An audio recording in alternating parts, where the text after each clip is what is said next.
ડભોઈના ચંદવાડા ગામે ખેતરોનો રસ્તો બંધ કરી દેવામાં આવતા આક્રોશિત થયેલા 80 જેટલા ખેડૂતોએ મામલતદારને આવેદનપત્ર આપીને રજૂઆત કરી છે। ડભોઈ તાલુકાના ચંદવાડા ગામે ખેતરોમાં જવાનો મુખ્ય રસ્તો અચાનક બંધ કરી દેવામાં આવતા સ્થાનિક ખેડૂતોમાં ભારે આક્રોશ ફાટી નીકળ્યો છે। ચંદવાડા ગામના જ એક ખેડૂત રમણભાઈ બારિયા દ્વારા ગઈકાલે અચાનક જ ખેતરો તરફ જતો જાહેર રસ્તો બંધ કરી દેવામાં આવ્યો હતો।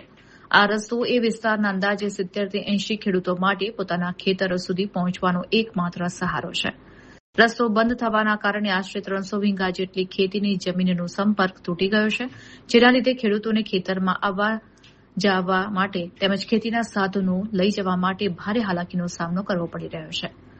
સ્થાનિક ખેડૂતોના જણાવ્યા અનુસાર જ્યારે રસ્તો બંધ કરવા બાબતે જવાબદાર ખેડૂત રમણભાઈ બારિયાનો સંપર્ક કરવામાં આવ્યો ત્યારે તેમના તરફથી કોઈ યોગ્ય કે સંતોષકારક જવાબ આપવામાં આવ્યો ન હતો।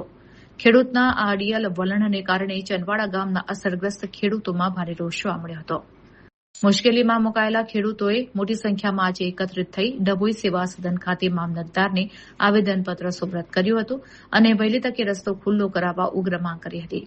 ખેડૂતોએ જણાવ્યું હતું કે હાલ ખેતીની મહત્વની સિઝન ચાલી રહી છે, ત્યારે અચાનક રસ્તો બંધ થતા અમારું આખું વર્ષ બગડે તેવી સ્થિતિ સર્જાઈ છે।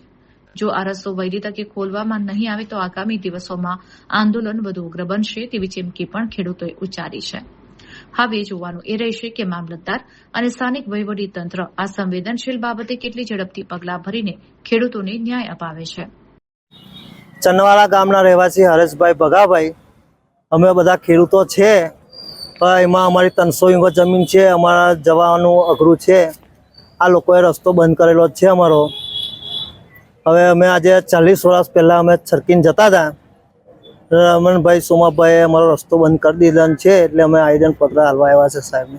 કઈ જગ્યા પર આવેદનપત્ર આપવામાં આવ્યું? મામલતદારમાં। કેટલા વીઘા હશે ખેતર? 300 વીઘા જમીન છે અમારી બધાની થાય। આટલા ખેડૂત છે, પાછળ છે અમારાની બધી જમીનો પડી રહી છે અત્યારે અમારી।